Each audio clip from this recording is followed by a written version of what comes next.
तो कैसे हैं आप सब? क्या आप लोगों ने कभी ये सोचा है कि न्यूटन का तीसरा नियम वो भी एटॉमिक लेवल पर कैसे काम करता है? स्कूल में तो आप लोगों ने इसके बारे में पढ़ा ही होगा।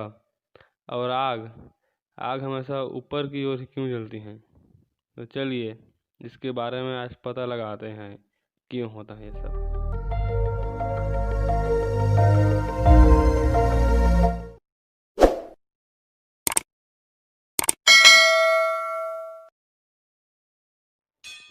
पहला, न्यूटन का नियम।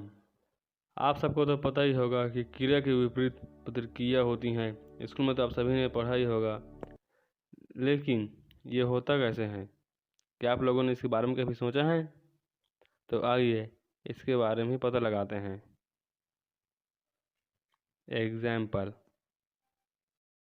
तो क्रिया के विपरीत प्रतिक्रिया होती है। फोर्स तो जमीन भी उतने फोर्स लगाते हैं और पत्थर ऊपर चला जाता है। आपने कभी ठोस जमीन पर तो पत्थर का टुकड़ा फेंक कर मारा ही होगा। ठोस जमीन से टकराते ही पत्थर का टुकड़ा ऊपर की ओर उछलता है।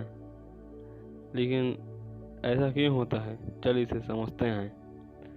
जमीन से टकराते ही मतलब जो पत्थर के इलेक्ट्रॉन्स होते हैं वह जितना फोर्स लगाते हैं ज़मीन पर उतना ही फोर्स ज़मीन के इलेक्ट्रॉन भी उस पर लगाते हैं, क्योंकि दोनों ही इलेक्ट्रॉन ऋणावेशित होते हैं, मतलब माइनस चार्ज। लेकिन ज़मीन को देखिए, ज़मीन पत्थर की तुलना में बहुत ही बड़ा और भारी भी होता है, जिस कारण पत्थर ऊपर उछल जाता है। ऐसे ही न्यूटन का तीसरा नियम काम करता है। उम्मीद है ये आपको समझ में आया होगा। अब चलिए आगे बढ़ते हैं। आखिर आग हमेशा ऊपर की ओर ही क्यों जलती? मोमबत्ती में या लकड़ी में तो आग जलते देखकर आपने ये तो ज़रूर सोचा होगा कि आग हमेशा ऊपर की ओर ही क्यों जलती है, और आग का में ये शेप कैसे बनता है। इससे पहले जान लीजिए कि आग कैसे जलती है। तो चलिए पता लगाते हैं।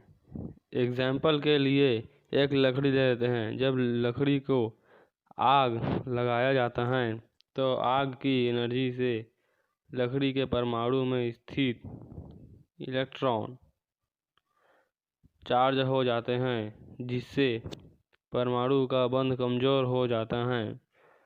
लकड़ी के परमाणु लकड़ी से अलग होने लगते हैं और इस कारण इलेक्ट्रॉन के टूटने से ऊर्जा निकलती है और यही ऊर्जा आग होती है। लकड़ी के परमाणु अलग होकर हवा में उड़ते हैं। देखिए,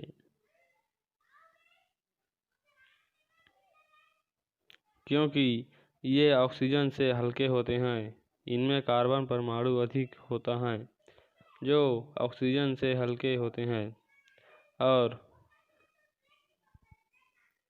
ऊपर चले जाते हैं। लेकिन वायुमंडल के दबाव के कारण आग ये वाला शेप ले लेते हैं। वीडियो अच्छा लगा हो तो प्लीज़ लाइक एंड सब्सक्राइब जरूर करना।